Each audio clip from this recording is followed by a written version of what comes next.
while the former is so far unaffected by the recent order of the Honorable Supreme Court, the same cannot be said for the latter. आगे जो लिख रहे हैं, फिर से वो लाइन में पढ़ रहा हूँ. While the former is so far unaffected by the recent order of the Honorable Supreme Court, the same cannot be said for the latter. और आगे लिखते हैं, candidates should be realistic in making assumption in their best interest. Candidates should be realistic in making assumption in their best interest. और इसके मतलब क्या है? क्योंकि जिस तरह से टीआरई के बारे में यानी टीचर रिक्वायरमेंट एग्जाम के बारे में बीपीएससी के चेयरमैन लिख रहे हैं, सुप्रीम कोर्ट के आदेश का हवाला दे रहे हैं. कल तक तो उन्होंने कहा कि परीक्षा नहीं रुकेगी और आज अभी भी कह रहे हैं कि परीक्षा नहीं रुकेगी, लेकिन जो ट्वीट किया है उन्होंने टू डिफरेंट थिंग बता रहे हैं. फिर से पहला लाइन पढ़ूं और पहले लाइन के बारे में डिस्कशन करें. Holding TRE on time and disqualification of some candidate are two different things. परीक्षा समय पर लेना और कुछ जो है कैंडिडेट्स को डिस्क्वालीफाई करना, ये दो अलग अलग चीजें हैं. इसे सरल भाषा में समझने की कोशिश करते हैं.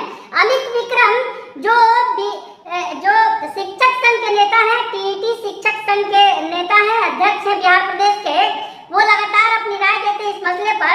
उन्होंने इसका सीधा सा मतलब बताया है कि अतुल प्रसाद जी कहना क्या चाह रहे हैं, जो बातें उन्होंने लिखी है. क्योंकि जिस तरह से संशय के बादल लगातार घूम रहे थे और तमाम लोग इस पर प्रतिक्रिया दे रहे थे और कह रहे थे कि परीक्षा रुक सकती है. परीक्षा रुकेगी नहीं, लेकिन मामला बिगड़ रहा है. क्योंकि अमित विक्रम ने जो बातें लिखी है, जो अतुल प्रसाद के ट्वीट पर जो स्पष्ट शब्दों में उन्होंने बताया है, वो लिखते हैं, अतुल प्रसाद जी कहना चाहते हैं कि परीक्षा नहीं रुकेगी, लेकिन बीएड वाले 1 से 5 में शिक्षक बनने के योग्य नहीं हैं.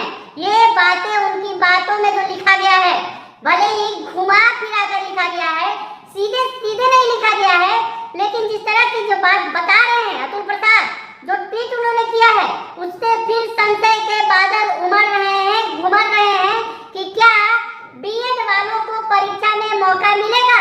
क्योंकि जिस तरह से सुप्रीम कोर्ट ने साफ कर दिया है कि बीएड वाले 1 to 5 के शिक्षक बनने के योग्य नहीं है, उसके बाद अब ये ट्वीट आया है बीपीएससी के चेयरमैन का. महत्वपूर्ण ट्वीट है और कहीं ना कहीं जिस तरह से वो परीक्षा लेने की बात तो कर रहे हैं, लेकिन कुछ कैंडिडेट्स को डिस्क्वालिफिकेशन की बात कर रहे हैं, वो डिफरेंट थिंग बता रहे हैं. तो साफ शब्दों में अमित विक्रम लिख रहे हैं, अतुल प्रसाद जी कहना चाहते हैं कि परीक्षा नहीं रुकेगी, लेकिन बीएड वाले 1 to 5 में शिक्षक बनने के योग्य नहीं है. साफ शब्दों में समझ लीजिए.